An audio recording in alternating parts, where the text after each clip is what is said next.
So, do you think it worked? Of course. You've been working on it for years after the time machine. That is true. We might finally have a good candidate for the 2016 election. Unlike those people like Donald Trump with his big wall. Or Ben Carson, or Marco Rubio with his water addiction.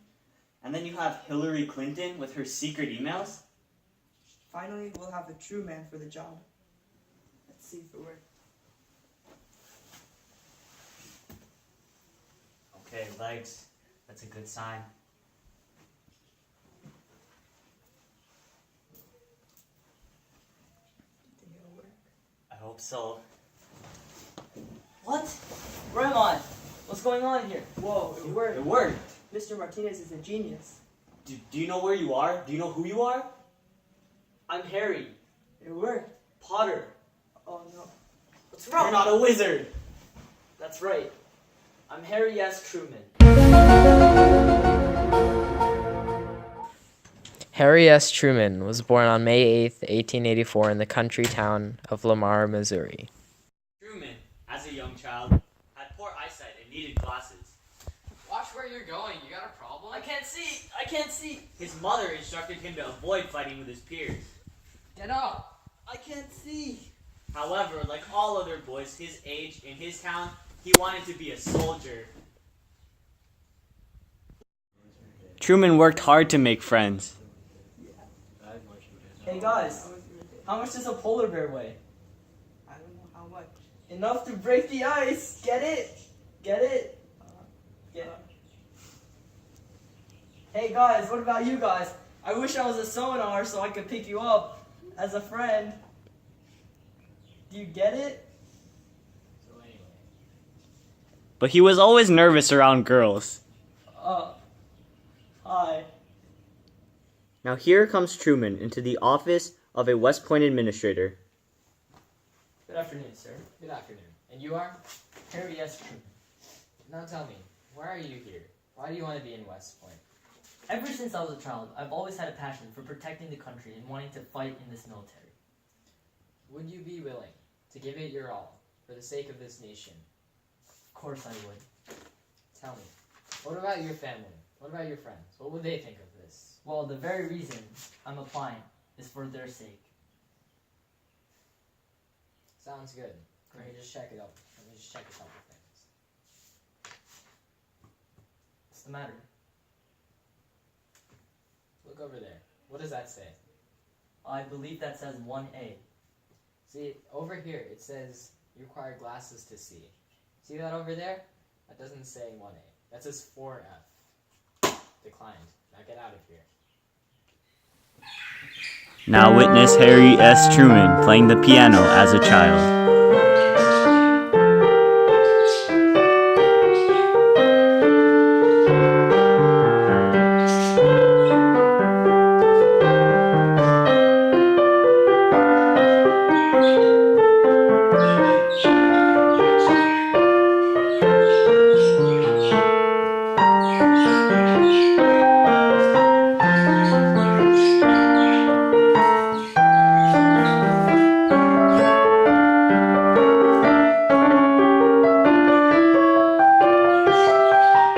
As you can see, Truman was a pretty good piano player, even considering it as a profession.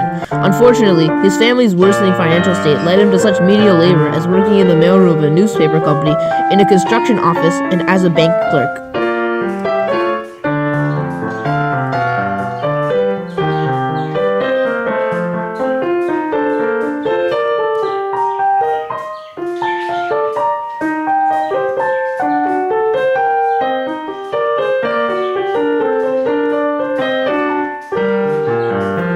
In 1906, Truman began working on the family farm with his father and brother. While, however, it turned a little profit. Truman was also involved in the National Guard at this time. Truman's father passed away in 1914, and grief struck the family. On the other hand, this let Truman drift away from the farm. He tried to earn enough money to start settling down by owning and operating a small mining company and becoming a partner in the oil business. Neither of these met with success though.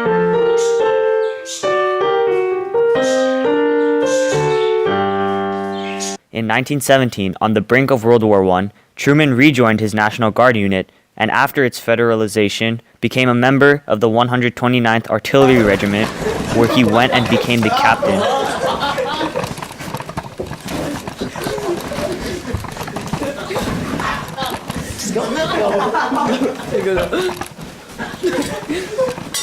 Soldiers, what is this? Everybody, up right now. Many months later. Mark time, hut check. Soldiers, march.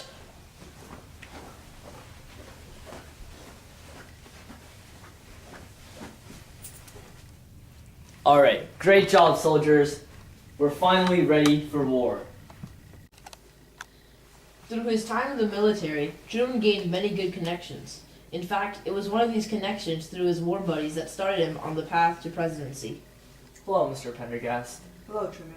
I called you in to do me a favor. You worked in the military with my nephew, right? He has told me so much about you. He tells me about your courage and diligence. I was wondering if you could run as a judge with the support of my political machine. With your connections and charisma, my empire would spread into the government with your help. The shop has been doing pretty bad recently, and I need some money, I guess. Alright, why not? It might be fun to get into politics and such. Excellent. You will be the prime example of the kind of government I'll support. Later, Truman, you've been doing excellently. My machine has been taking quite a grip in the local government. Personally, I'm not really that comfortable with all this corruption, but that's not what I wanted to talk about. I want to run for the House of Representatives. Can I ask for your support? What? The House of Representatives? Of course not. You must run for the Senate. House of Representatives? That's way too low for your standards.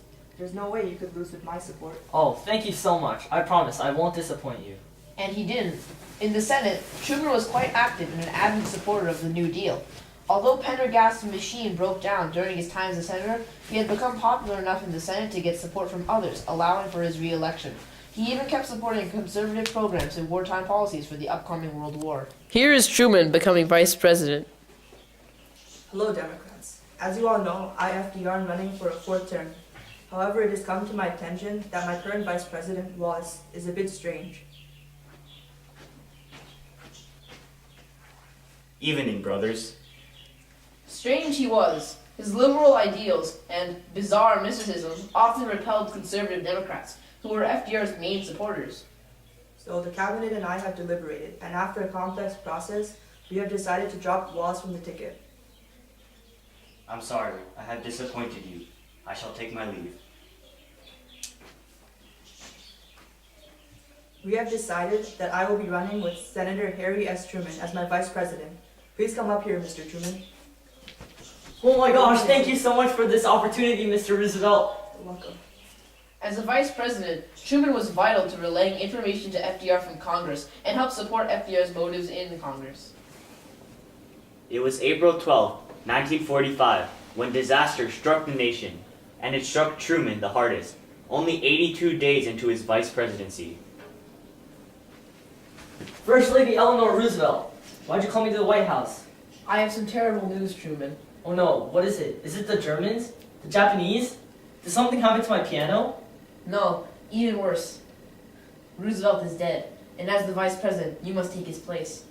Oh no, that's terrible. I'm so sorry. Now, come this way, please. We have to have you take the oath of office, President Truman. It was near the end of the World War. Germany had surrendered, and Europe was safe. However, lingering Japan was still fighting back. Truman, I have some startling news. What is it? Our teams have predicted the resources that we need to win over Japan. What? Spit it out. Our teams have predicted millions of casualties if we want to take over Japan based on Iwo Jima. Looks like this war will be bloodier than I thought. There is one more thing though. The Manhattan Project has succeeded. I see. Then I think the solution is pretty obvious in Japan. We should drop the bomb. Truman, are you sure? Of course. I'd much rather end the war right now than to lose countless lives yet again. Let's do this. Konnichiwa, watashi wa Japan desu. Japan, this is your last chance to surrender. Ha! The day I surrender to the U.S. is the day I am annihilated. Well, suit yourself then. Tactical nuke incoming!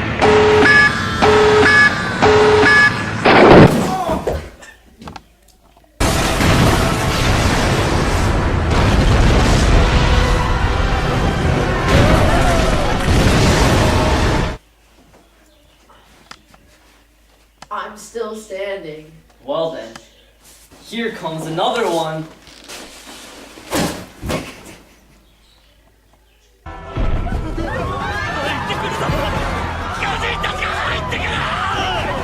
I surrender. Just please, no more anime moves. Before dropping the bomb, the US demanded an unconditional surrender from Japan. When they ignored this, on August 6, 1945, the US dropped an atomic bomb on Hiroshima. When Japan didn't surrender, 3 days later, the US dropped a bomb on Nagasaki. 5 days after Nagasaki, the Japanese finally surrendered. President Truman, sir, look at this. It was just published in the newest edition of Foreign Affairs. Well, what is it? It's an interesting article called The Sources of Soviet Conduct. Read it yourself. Seems very familiar. Who's it written by? It's written by some anonymous Mr. X. The Sources of Soviet Conduct was an article about the containment of the Soviets, created to educate everyone about the determination of the Soviets and their desire to spread communism around the world, and how America needed to be just as patient and determined with firm legislature to rid the world of this communist threat. Mr. X, huh? So is that what that fool is going by these days? Even though the article was signed anonymously by Mr. X, almost everyone in the White House knew from the writing that it was George Kennan, a State Department official, that had written it. Well, looks like his parents didn't raise him that bad. This article isn't half bad either.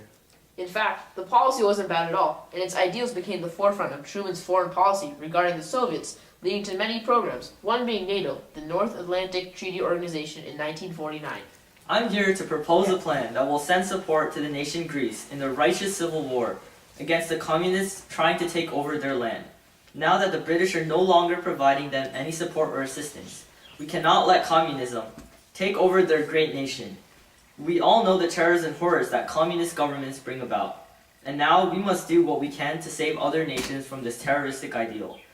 Not only will the fall of the Greek government bring about another communist nation, but it could also ruin the political stability in Turkey, which in turn would lead to the political instability of the Middle East, and we cannot let this happen.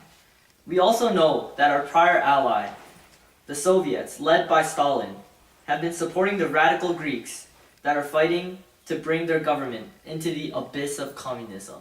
That's insanity! World Star! Gasp. Yes, not only have they been supporting the communist Greeks, but they have failed to honor the withdrawal of their troops from Iran, a term from the Tehran Declaration. And they've been pressuring the Iranian government for oil concessions and pressuring Turkey for the base and transit rights through the Turkish Straits. And they rejected the Baruch Plan, which would have helped create an international agreement on all nuclear and information and weaponry. This, my fellow Americans, is why we must help Greece as much as we can. It is our job, no, our duty as the United States, to support and free the peoples who are resisting attempted subjugation by armed minorities or by outside pressures. I propose to spend $400 million to stop the communist rebels in Greece, to preserve the sanctity of the Middle East. Yeah, let's do it. Hella F! World Star!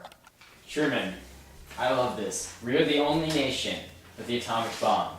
The Soviets will be too afraid to expand. Everyone will be too afraid to challenge us. Yes, I was thinking the same thing. Truman, this isn't right. If we continue to have this weapon, the Soviets will distrust us, and they'll question our motives. Stimson, as my Secretary of War, I trust you a lot, but James Byrne is on the right track with this one. Everything's so much easier when weapons are doing the talking for you. I, Bernard Baruch, have proposed a plan to solve the atomic bomb problem. The U.S. will abandon all of its atomic monopoly. I like the sound of that. What? After spending so much time and so much money? If, and only if, the world's fissionable materials are brought under one international agency. Oh, I see now. I agree with you, Mr. Baruch. That's not fair. The Soviets have to stop all of our projects, but the US already has made their bomb? That's not fair. The failure of the Soviets to accept this plan sparked the US and the Soviets' expensive and frightening nuclear arms race. In late September, America was shocked with two events that made America feel in even greater danger than before. These twin shocks were still felt by Americans decades after it occurred. Sir, Mr. President, Truman, something's wrong. What's the matter? One of our reconnaissance aircraft has detected high levels of radiation near Russia. We think traitors have given them our plans for the atomic bomb. What? We also think that they have detonated the atomic bomb. Look at this. This is madness. We cannot have this. Bring me Oppenheimer now. Yes, sir. Right away. Here, sir. Oppenheimer, I think you know what has happened recently. Russia has detonated an atomic bomb. That means our atomic monopoly is broken, and we need more firepower to defend Western Europe. I want you to build a hydrogen bomb. They might know how to build a uranium and plutonium bomb, but ours will be much more powerful. Understood, sir. Research will begin right away. Truman! You militarized the Cold War again. How could you? Kennan, shut up! You're fired! Get out of here, right now! President, we have other bad news too, sir. What is it now? The communists in China were victorious. Mao Zedong is now in control of China. Are you telling me that two of the biggest countries are now communist and they have atomic weapons? Insanity. This conflict just keeps getting worse and worse. The twin shocks forced America to enlarge their military budgets and mobilize the public opinion to support the action. Rallying public support wasn't very hard, as these almost consecutive events devastate Americans, showing them the true severity of the Cold War. Ni hao, I am Chinese. I am MacArthur! Kill all the Chinese! Take back Korea! Screw the Russians! I will kill all the colonies! Wow, MacArthur, I hate that prima donna brass hat. He does keep winning our wars, though. He better not cause any trouble later. I saved the U.S. I am a war hero! He better not cause any trouble later. I am a war hero! Kill all the colonies! Now, Stalin, about that Chinese war. Yes, Truman. Let's see what we can do in this. I think it's time to open diplomatic relations. Let's talk like civilized people. We haven't done that in a while. I am MacArthur! Screw the Chinese! Kill them all! Take back Korea! Screw the Russians! Kill all the colonies! So that's how it is. I see. I don't think the USSR can make any diplomatic deals with a belligerent nation such as this. Look what you've done now, MacArthur! I saved the U.S. No, I am a hero! Get out! You're fired right now! Get out! Doctor, tell me, is this it? You just had some lung congestion from pneumonia. Nothing to worry about. Who brought me here to the Kansas City's research facility? Oh, and you have a couple organ failures too, Mr. President.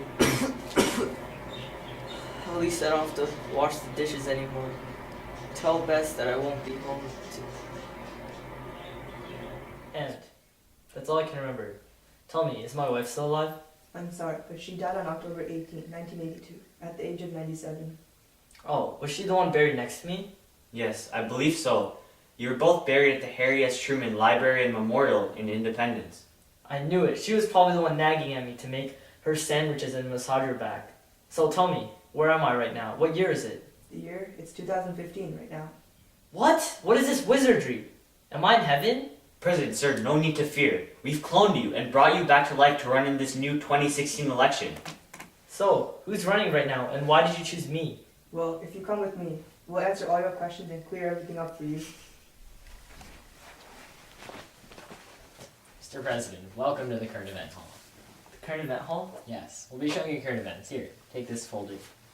We'll be showing you all the events that have happened across the world to get you up to speed, so you can win the election in a landslide victory. I see. So, let's see what's going on in the good old United States. Well, if you just look behind me, we'd love to show you a couple clips. Now, after the attacks in Paris, some in ISIS are emboldened, so they've put together a little videotape that they're going to tell us who's next and who they're coming after. Watch. للدول التي تشارك في الحملة الصليبية والله لك يوما بإذن الله كيوم فرنسا فوالله إن كنا قد دكينا فرنسا في عقر دارها في باريس فقسما بأمر الله لندكن أمريكا وبعقرها في واشنطن بإذن الله تعالى. وأقول لدول أوروبا إننا قادمون بالمفخخات والتفجيرات قادمون بالأحزمة والكواتم قادمون ولن تستطيعوا ردنا لأننا اليوم بتنا أقوى من ذي قبل. As you can see, Mr. President, we've started off with the terrorism issue. See, sir, Just recently, a horrible terrorist group has broken the peace of the world, and their name is ISIS. They're spreading out their evil radical ideals and supporting killings and bombings all over the world.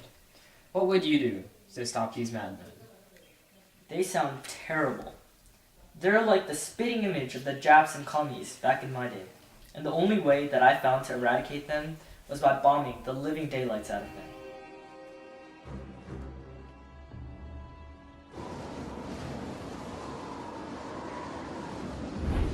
Now, it took about 45 seconds from the time the bomb left the airplane until it exploded. And I think there wasn't a man in the airplane that wasn't either timing it with his watch or counting or doing something. I was sure the bomb was a dud. I was sure it wasn't going to work.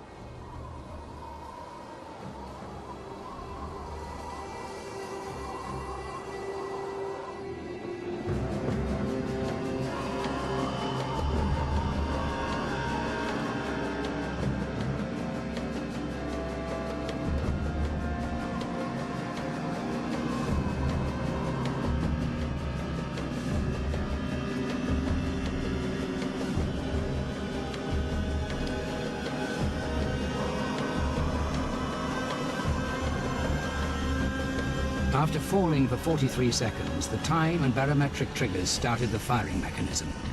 A uranium bullet fired down a barrel into a uranium target. Together, they started a nuclear chain reaction. Solid matter began to come apart, releasing untold quantities of energy.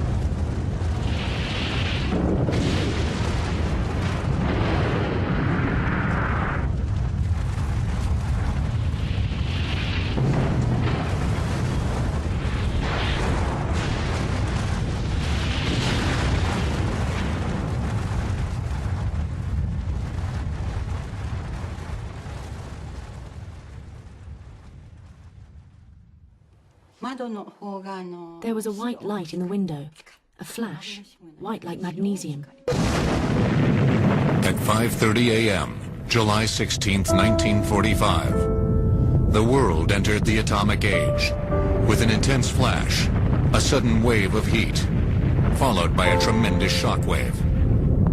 The ball of fire extended 40,000 feet. The bomb packed a punch equivalent to 20,000 tons of TNT, the high end of most of the scientists' predictions, completely vaporizing the steel tower and heating the desert sand into glass for a radius of 800 yards. We also need to throw our troops into the Middle East and increase our military presence around the world to stop them from coming back.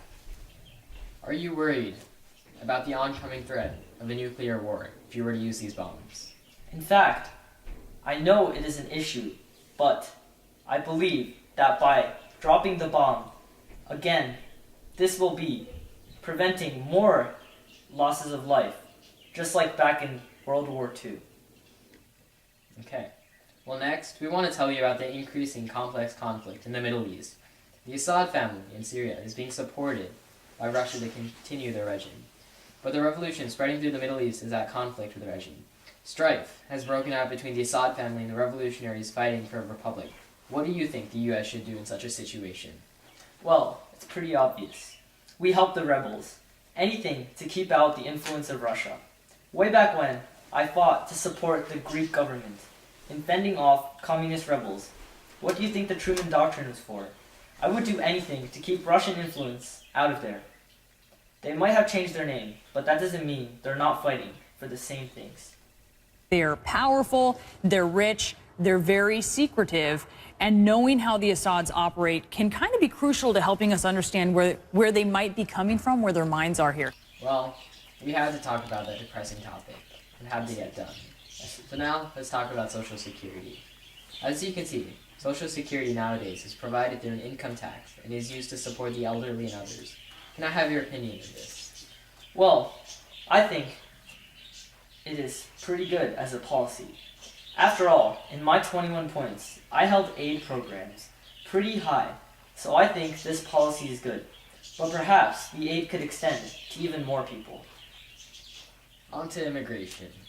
Recently, illegal immigration has increased. Your fellow competitor, Trump, wants to build a wall to keep the Mexicans out. Your thoughts? So, just to sum up, I would do various things very quickly. I would repeal and replace the big lie Obamacare. I would build a great wall, and nobody builds walls better than me, believe me. And I'll build them very inexpensively. I will build a great, great wall on our southern border, and I will have Mexico pay for that wall. Mark my words. Nobody would be tougher on ISIS than Donald Trump. Nobody. I will find within our military, I will find the General Patton, or I will find General MacArthur. I will find the right guy. I will find the guy that's going to take that military and make it really work. Nobody will be pushing us around. I will stop Iran from getting nuclear weapons, and we won't be using a man like Secretary Kerry that has absolutely no concept of negotiation, who's making a horrible and laughable deal, who's just being tapped along as they make weapons right now, and then goes into a bicycle race at 72 years old and falls and breaks his leg. I won't be doing that. And I promise I will never be in a bicycle race, that I can tell you. I will immediately terminate President Obama's illegal executive order on immigration. Immediately. Fully support and back up the Second Amendment. Donald Trump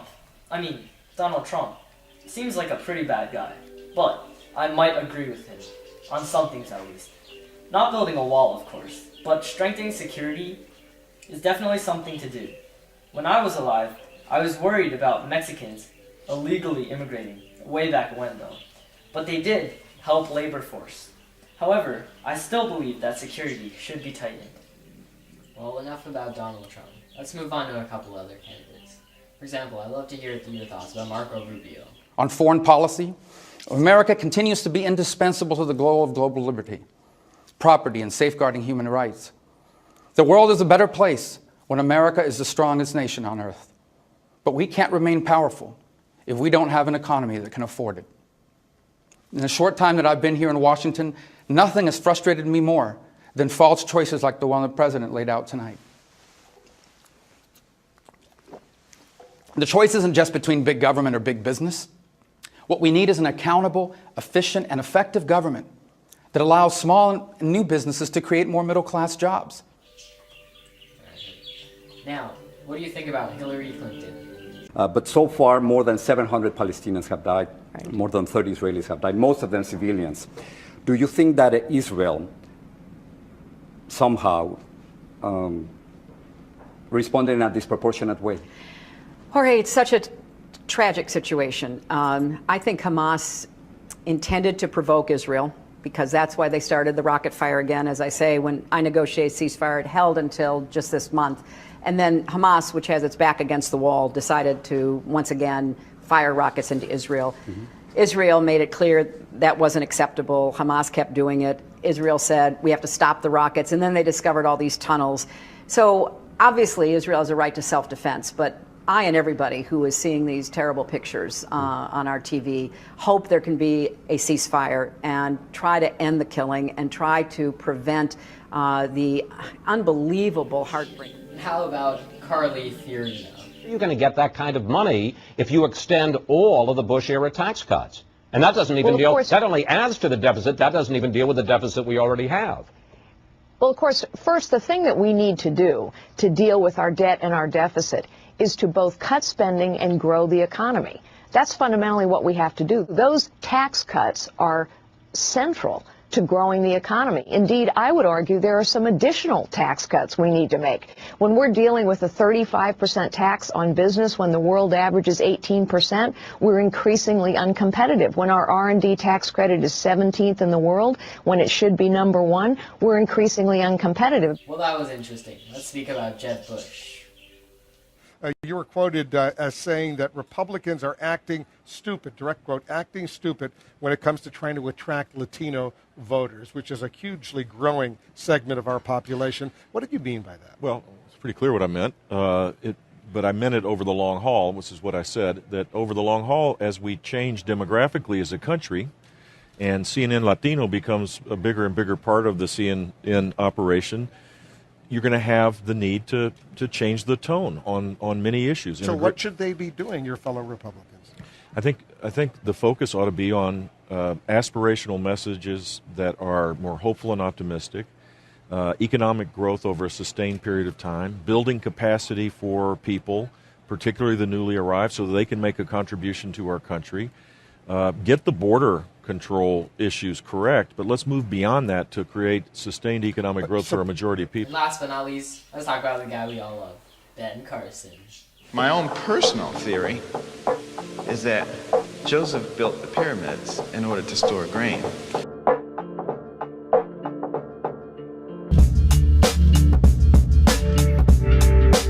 All the archaeologists think that they were made for the pharaoh's graves. Various scientists have said, well, you know, there were alien beings that came down and they had special knowledge and that's how they were able to, you know, it doesn't require an alien being when God is with you. And after hearing about this and seeing all of this, what do you think about your competition in the upcoming 2016 election? I wouldn't even call them competition, actually. It seems almost ridiculous. In fact, it is ridiculous. All of these candidates seem like jokes. I don't know if they're even being serious at all. In fact, I'm glad you brought me back to life, or rather cloned me, so that we can help our nation return to the greatness it once had. That was such a good idea. I knew we should have cloned Truman. Like, what a dumb idea it would have been to clone FDR. Mr. Martinez is truly a genius.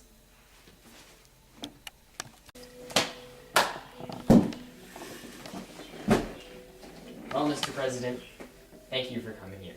It was an honor to have you. It was truly my pleasure.